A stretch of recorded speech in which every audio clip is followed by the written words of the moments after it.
Стойте!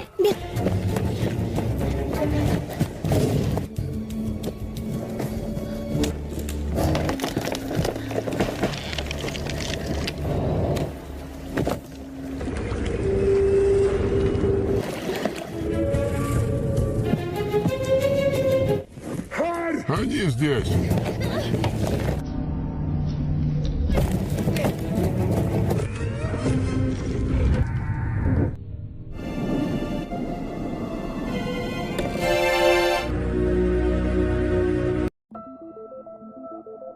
Seorang gadis dihadapkan dengan situasi dan keadaan yang sangat mengerikan di dalam hidupnya, yang dimana ia harus bisa bertahan hidup setelah semua keluarganya dibunuh dengan kejam di depan matanya, dan ialah satu-satunya yang masih hidup. Demi bertahan hidup, ia harus bisa meloloskan diri dari kejaran para pembunuh yang kejam. Bagaimana kelanjutannya? Selamat datang di teater film. Norwegia, tahun 1363. 10 tahun berlalu semenjak Black Death membunuh hampir setengah dari populasi penduduk. Negara itu sepi dan banyak kejahatan terjadi. Beberapa penduduk menantang bahaya dan pergi demi mendapatkan kehidupan yang layak. Yang dimana terdapat keluarga kecil yang sedang melakukan perjalanan. Keluarga itu terlihat sangat bahagia. Terutama Signa dan adiknya, mereka sangat menikmati perjalanan tersebut.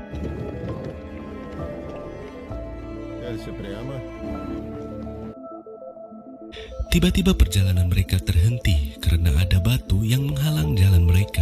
Tiba-tiba, si ibu pun meninggal. Si ayah bergegas mengambil senjata dan menyuruh kedua anaknya untuk tetap diam. Lalu, sang ayah mencoba melawan, tetapi mereka cukup kuat dan pada akhirnya sang ayah pun tewas. Signa dan adiknya hanya bisa melihat kejadian mengerikan itu di dalam kereta kuda. Setelah itu, para perampok mulai mendekat dan memeriksa kereta kuda itu. Saat mereka membukanya, ternyata mereka cuma menemukan bahan-bahan makanan saja.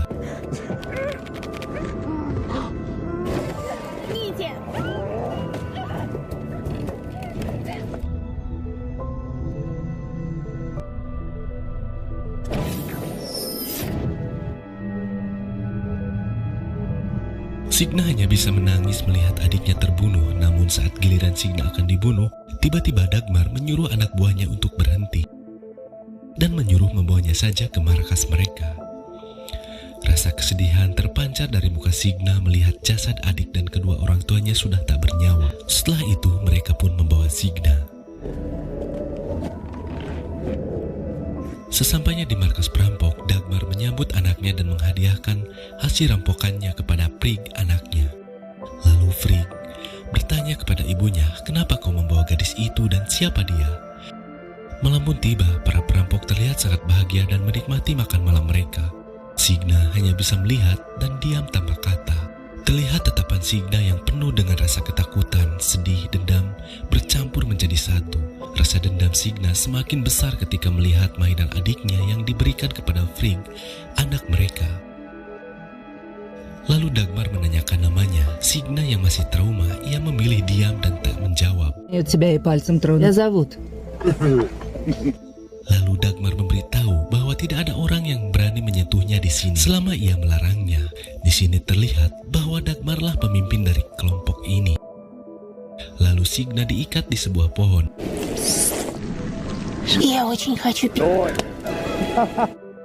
Signa juga mengatakan kepada Frigg bahwa ia berbeda dari mereka. Namun perbincangan mereka diketahui dan membuat Dagmar marah kepada Frigg. Lalu Dagmar malah menyuruh memotong tangannya Signa, tetapi untungnya ia cukup menamparnya saja.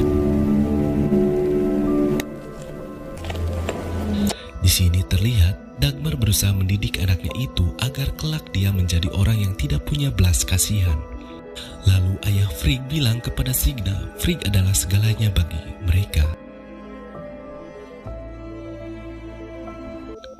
Dagmar berbicara kepada Frigg untuk tidak kasihan kepada mereka. Mereka yang menginginkan kita jahat. Dagmar menyuruh Frigg agar tidak mendekatinya lagi.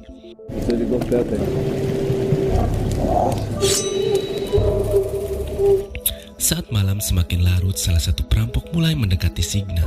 Ternyata ia berusaha memperkaos Signa. Namun Untungnya hal itu diketahui oleh ayah Frigg dan membuat mereka berselisih. Pertarungan pun tak terhindarkan. Мне одно.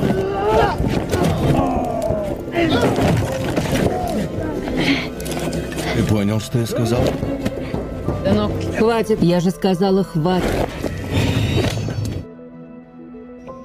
Namun semua itu bisa dilerai oleh Dagmar. Saat melihat anaknya mendekati Signa, Dagmar terlihat marah kepada Frigg. Lalu dia mengancam Signa. Namun Frigg berkata bahwa ia besok akan memotong jarinya Signa. Kata-kata Frigg itu sedikit meredakan emosi Dagmar kepada Signa. Pagi pun tiba, Signa yang berusaha terbangun terlihat ketakutan karena di depan matanya sudah berada Frigg. Yang mungkin saja Frigg akan menepati janjinya kepada ibunya semalam bahwa ia akan memotong jarinya Signa di hari ini. Akan tetapi Frigg malah memotong tali ikatan dari tangan Signa dan menyuruh diam, lalu dia mengajak untuk pergi dari tempat tersebut.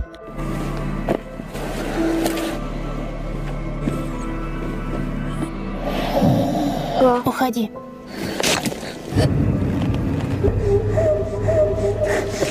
Стойте! Akan tetapi kepergiannya disadari oleh salah satu perampok. Mereka yang panik akhirnya pergi dan berlari sekencang-kencangnya.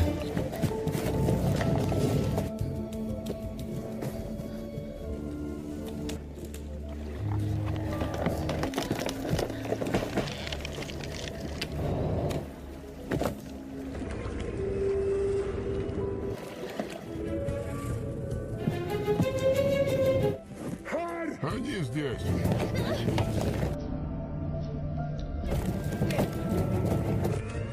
Sampai pada akhirnya, Signa berhasil menjatuhkan salah satu perampok ke bawah jurang. Dagmar pun terlihat sangat sedih melihat Frigg malah memilih kabur bersama Signa. Hal itu semakin membuat mereka marah dan tidak menyerah sebelum menangkap Frigg dan Signa. Dagmar dan kelompoknya mencoba mengejar Signa dari sisi bawah. Untuk mengecoh para komplotan Dagmar, Signa dan Frigg sengaja menjauh dari jalan setapak. Sementara di sisi lain, kelompok Dagmar mengejar dari jalan yang berbeda, akan tetapi mereka belum menemukan Frigg dan Signa. Dagmar pun memerintahkan kelompoknya untuk menyebar dan segera membawa Frigg kepadanya, sementara Signa terserah mau mereka apakan. Mendengar hal itu, si butak pun tersenyum jahat. Tentu saja dia masih penasaran ingin memperkaos Signa yang gagal ia lakukan di awal film. Di lain tempat, Frigg dan Signa sampai di Bukit Bebatuan. Mereka terus berjalan demi menjauh dari kawanan para penjahat yang mengejar mereka. Akan tetapi, salah satu penjahat mengetahui keberadaan mereka. Saling kejar pun terjadi.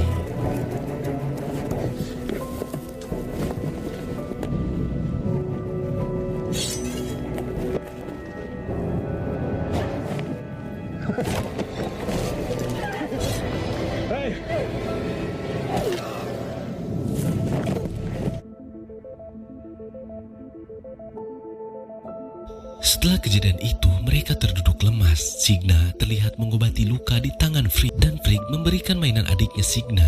Dan hal itu pun membuat dia kembali mengingat tentang adiknya.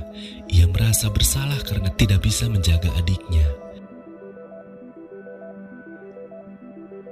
Di tempat lain, Dharma kelompoknya menemukan jasad temannya sudah tidak bernyawa lagi. Mereka berencana menyusul ke sungai dan lembah. Mereka pun akan terus mengejar sebelum Frigg kembali.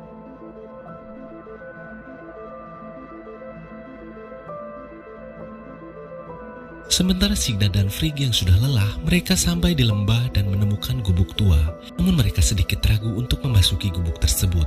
Mereka pun masuk ke gubuk tersebut untuk beristirahat. Signa menanyakan keberadaan orang tua Frigg. Di sini baru terkuak, ternyata Dagmar bukanlah orang tua asli Frigg. Nyata saat terjadi pembantaian oleh kelompok Black Death, semua keluarga Frigg tewas. Dia ditemukan oleh Dagmar dan dijadikan anak angkatnya. Saat mereka berdua sudah terlelap tidur, tiba-tiba Signa bermimpi bertemu dengan adiknya. Ternyata rasa penyesalan Signa yang gagal melindungi adiknya sampai terbawa ke dalam mimpi. Setelah itu, tiba-tiba Signa terkejut oleh kehadiran seorang dari luar. Mereka pun panik dan bersembunyi di bawah kolong. Untungnya pria tersebut tidak menemukan mereka. Merasa tidak aman, mereka pun keluar dari rumah tersebut. Namun ternyata keberadaan mereka diketahui oleh pria tersebut.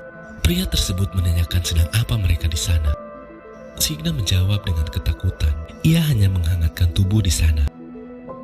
Pria itu menyangka bahwa ada perampok di rumahnya karena melihat asap.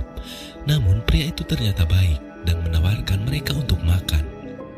Saat di dalam rumah, pria itu menanyakan, mereka pun mulai diam-diam untuk melakukan serangan.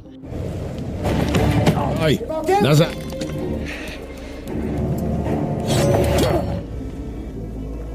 Отпусти, Фрик. Можем отпустить, Фрик.